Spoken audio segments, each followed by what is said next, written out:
Hi friends, hello, welcome back to Sreelu foods. ఈరోజు మన video మంచి హెల్తీ అండ్ మెడిసినల్ వాల్యూస్ ఉన్న వీడియో అండి. అదే మందారం టీ ఎలా ప్రిపేర్ చేసుకోవాలి, ఏమేం medicinal values and health benefits ఉన్నాయి ఇది తాగడం వల్ల, ఈ వీడియోలో చూద్దాం.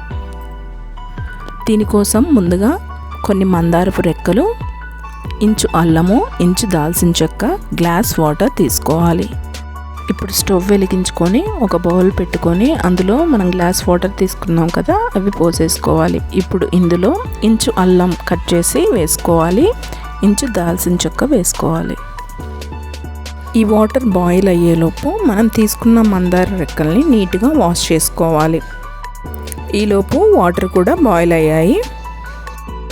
ఇలా బాయిల్ అయిన వాటర్ని మనం మందార రెక్కలు తీసుకున్నాం కదా గ్లాస్లో, అందులోకి పోసేసుకోవాలి.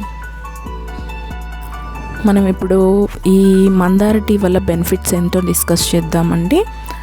దీనివల్ల స్ట్రెస్ రిలీఫ్ అవుతారు, అండ్ లివర్ ఇన్ఫెక్షన్స్ ఉంటే తగ్గుతాయి, కిడ్నీలో స్టోన్స్ ఉన్నా తగ్గుతాయి, అండ్ వెయిట్ లాస్ అవుతారు. ఇది ఇమ్యూనిటీ బూస్టర్గా కూడా పనిచేస్తుంది. ఇప్పుడు ఇలా వేడి నీళ్ళు పోసుకున్న తర్వాత ఒక్క 2 నిమిషాలు మూత పెట్టేసి వెయిట్ చేయాలి. దీనివల్ల ఏమవుతుంది అంటే అందులో ఉన్న మెడిసినల్ వాల్యూస్, ఆ కలరు మొత్తం వాటర్లోకి దిగిపోతాయి. చూసారు కదా. తరువాత ఇలా మందార రెక్కల్ని రిమూవ్ చేసుకోవాలి. ఫైనల్గా ఇందులో మీకు రుచికి సరిపడా తేనె కలుపుకొని మంచిగా మిక్స్ చేసుకోవడమే. అంతే, ఎంతో సింపుల్గా ఆరోగ్యకరంగా మందార టీ రెడీ అయిపోతుంది.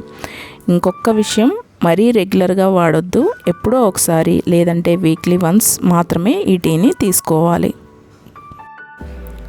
గర్భిణీ స్త్రీలు మరియు పిల్లలకు పాలిచ్చే తల్లులు, ఇంకా మరీ చిన్న పిల్లలు ఈ డ్రింక్ని అవాయిడ్ చేయండి. మిగిలిన అందరూ కూడా తీసుకోవచ్చు. మీకు ఈ వీడియో నచ్చిందని అనుకుంటున్నాను. మీకు కనుక ఈ వీడియో నచ్చినట్లయితే please click the like button and subscribe to my channel. Thanks for watching my video. Bye.